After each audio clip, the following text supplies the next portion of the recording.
अस्सलाम वालेकुम स्टूडेंट्स। आज हम करेंगे एक्सरसाइज 1B का इंटरमीडिएट लेवल और इसके क्वेश्चंस हैं 3, 4, 5, 6, 7 एंड 8 और मैं कोशिश करूँगी कि 3 से लेकर हम 7 तक जो है इसको कंप्लीट कर लें, क्योंकि क्वेश्चन नंबर 7 थोड़ा सा लेंथी है, तो मे बी इस वीडियो में सिर्फ आपको 3 to 6 सिखाऊँ मैं।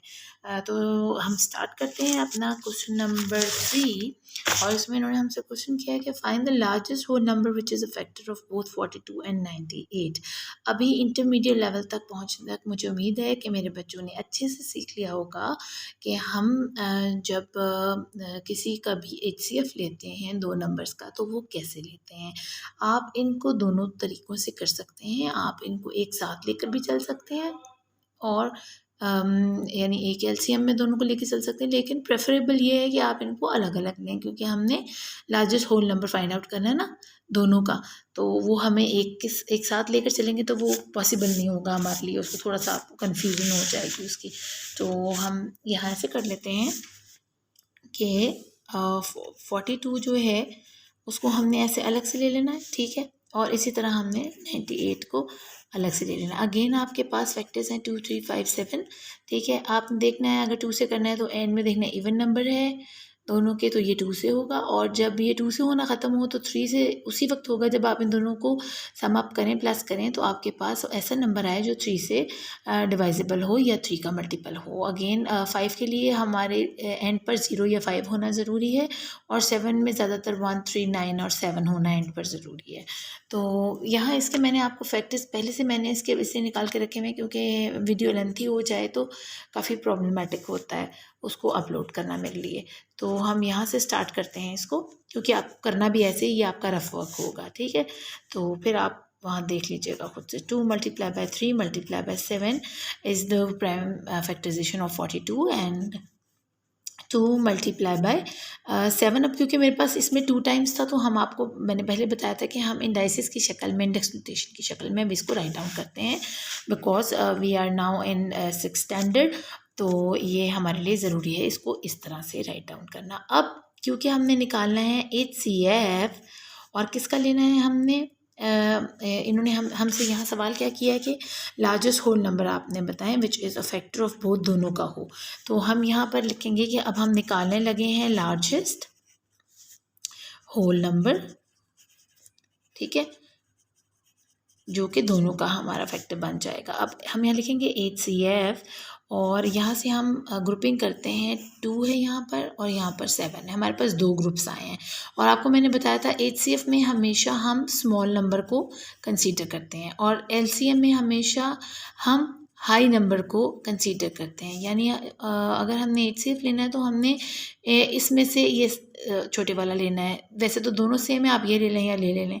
अगर यहाँ पर स्केयर होता तो हम इसको कंसीडर करते, ठीक है। अब यहाँ पर 7 और 7 स्केयर है, तो हमने किसको कंसीडर करना है। Yes, we are going to select the small one, क्योंकि हमने स्केयर को नहीं लेना, क्योंकि हम HCF कर रहे हैं। जब हम LCM करेंगे तो हम इसको कंसीडर करेंगे।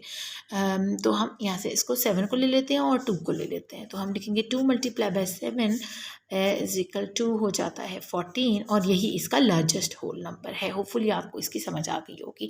अब हम अपनी चलते हैं नेक्स्ट क्वेश्चन की तरफ। ये था 3 और अब हम करेंगे क्वेश्चन नंबर 4। और क्वेश्चन नंबर 4 में उन्होंने हमसे कहा है कि the number 792 and 990 written as the products of their prime factors.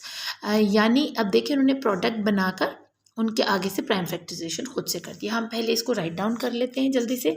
792 का हमारे पास है 2 क्यूब के साथ है एक दफ़ा, और 3 स्क्वायर में है, और 11 सिंगल है। और इसी तरह हमारे पास 990 का जो है 990 का हमारे पास है 2 multiply bye 3 square multiply by 5 multiply by 11। तो जैसा कि हमने यहाँ पर क्या लेना है, हमने इसका HCF लेना है, तो हम सिंपली इसकी ग्रुपिंग करेंगे पहले, ठीक है। एक ग्रुप हो गया ये, एक ग्रुप हो गया ये, और एक ग्रुप हो गया ये। हमारे पास है 3 ग्रुप्स। और हमने किसको प्रेफर करना है, हमने स्क्वायर्स और क्यूब्स वालों को बिल्कुल टच नहीं करना। और अगर जैसे इसमें ये कंडीशन है कि दोनों में स्क्वायर्स हैं, तो हमें उसको एक दफ़ा ले लेना है, ठीक है, HCF में, ठीक है। एलसीएम में नहीं हम ऐसा कर सकते। तो हम यूँ करेंगे, इसमें से इसको ले लेंगे, इसको ले लेंगे और इस 11 को ले लेंगे, ठीक है। 2 × 3 स्क्वायर, क्योंकि यहाँ और इन दोनों में से कोई छोटा तो है नहीं, दोनों सेम है, तो हमें एक को तो लेना ही है क्योंकि ग्रुप बनाया हुआ है।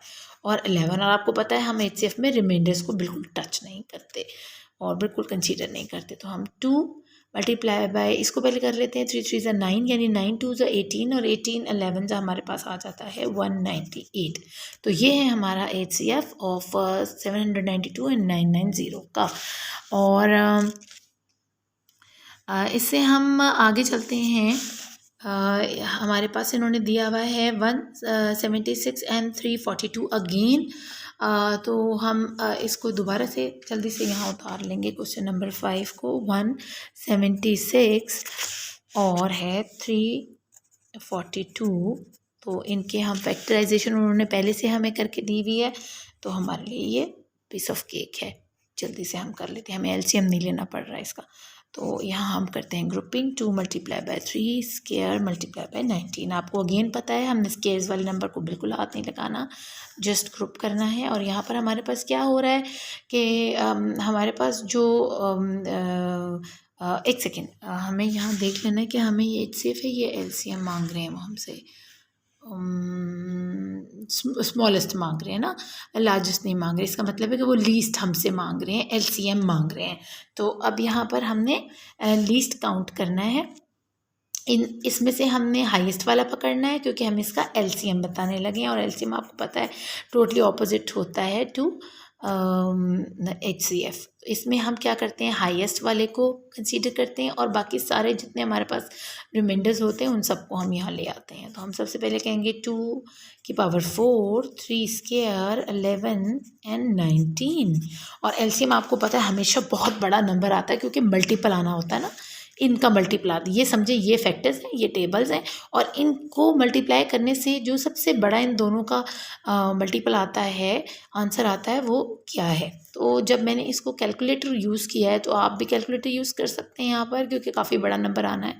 तो यहाँ हमने कैलकुलेटर यूज़ करने के बाद हमने क्या किया, 2 × 2 × 2 × 4 टाइम्स 2 इटसेल्फ मल्टीप्लाई किया, ठीक है। जो आंसर आया उसको संभाल लिया यहाँ पर, ठीक है। उसके बाद हमारे पास 3 है 2 टाइम्स, तो इसका आंसर आया 9। अब हमने उसका आंसर इसके आंसर को आपस में मल्टीप्लाई करना है। ये तो वैसे सिंगल है, तो जब वो मल्टीप्लाई कर जो आंसर आएगा उसको फिर 11 से करना है, देन जो आंसर आएगा फिर उसको 19 से करना है। तो वी गॉट 30,096। तो ये हमारा आएगा आंसर आपका मल्टीपल, इसका लीस्ट कॉमन मल्टीपल।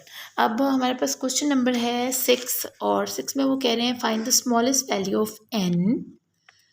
अब n क्या है हमें नहीं पता, एक अननोन इसकी वैल्यू होती है, such that the LCM of n and 15 is 45। अब हमारे पास n नहीं है, सिर्फ 15 है और 45। और 45 क्या है कि ये हमारे पास एलसीएम निकला हुआ है n का और 15 का। तो हम यूँ करेंगे, हम इसी एलसीएम को यूज़ कर लेंगे एज अ फैक्टर बनाकर, ताकि हम इसी में से इस n को फाइंड आउट कर सकें। तो अपना क्वेश्चन हम यहाँ स्टार्ट करते हैं। हम लिखेंगे क्वेश्चन नंबर 6, और यहाँ लिखेंगे 15 के फैक्टर्स और यहाँ लिख लेंगे 45 के। आपने अलग से यहाँ एलसीएम ले लेना है इसका, इस तरह करके दोनों का अलग अलग, और फिर यहाँ पर फैक्टराइजेशन करनी है। पहले के फैक्टर्स 15 के निकलेंगे आपके पास 3 और 5, और 45 के आपके पास निकलेंगे 3 आएगा स्क्वायर के साथ और मल्टीप्लाई बाय 5, ठीक है। अब जब हमने, आपको पता है इसका लेना है हमने एलसीएम, ठीक है। और एलसीएम से पहले हमने इनको क्या बताना है कि वो हमसे क्या पूछ रहे हैं इस स्टेटमेंट के अंदर कि इसकी स्मॉलेस्ट वैल्यू बतानी है ना। तो हम यहाँ पर बताएंगे कि हम क्या बताने जा रहे हैं, स्मॉलेस्ट वैल्यू। ये आपको लिखना बहुत ज़रूरी है एलसीएम करने से पहले, कि आप जैसे हमने ऊपर बताया था कि हम इसकी लार्जेस्ट होल नंबर बताने लगे, और यहाँ हम इनको ज़रूर लिखेंगे कि स्मॉलेस्ट वैल्यू आपने पूछी है, तो जी हमने इसकी स्मॉलेस्ट वैल्यू ऑफ n जो है वो क्या है। अब आपको पता है एलसीएम में हम ग्रुपिंग कर लेते हैं, ठीक है, और हाईएस्ट पकड़ते हैं। तो हम इसमें से जो ले रहे हैं वो हैं 3 स्क्वायर को ले लेंगे, ठीक है। और वैल्यू क्यों हम ये वाली ले रहे हैं, क्योंकि 5 बड़ा है और 3 छोटा है हमारे पास, नंबर वाइज, ठीक है ना, फैक्टर वाइज। और क्योंकि एलसीएम है इसलिए हम स्केयर के साथ इस 3 को ले रहे हैं। तो क्योंकि हमें सिर्फ एन की बतानी है ना, हमें 15 की नहीं बतानी, हमें एन की बतानी है। तो हम सिर्फ इसमें से ले सकते हैं, इसमें से नहीं ले सकते।